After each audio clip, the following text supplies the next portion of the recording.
નમસ્કાર, આપ જોઈ રહ્યા છો તારણ ન્યૂઝ અને હું છું બળદેવસિંહ ચૌહાણ। આવો જોઈએ આજના સમાચાર। સતલાજના ઈદગાહ ખાતે ઈદ ઉલ ફિત્રની નમાઝ ભવ્ય રીતે અદા।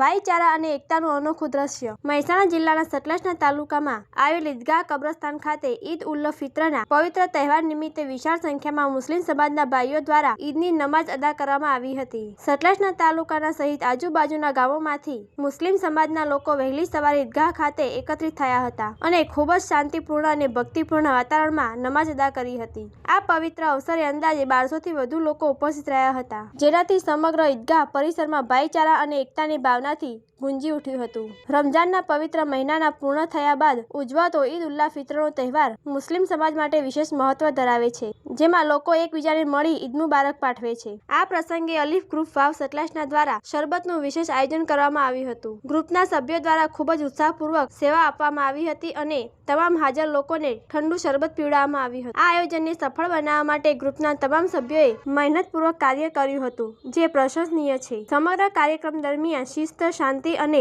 વ્યવસ્થાનું ઉત્તમ પાલન જોવા મળ્યું હતું। સતલાજના અને આસપાસના વિસ્તારોના મુસ્લિમ સમાજના ઈદના આ પવિત્ર તહેવાર નિમિત્તે વિશેષ ખુશી અને ઉત્સાહનો માહોલ છવાયો હતો। બ્યુરો રિપોર્ટ, તારણ ન્યૂઝ।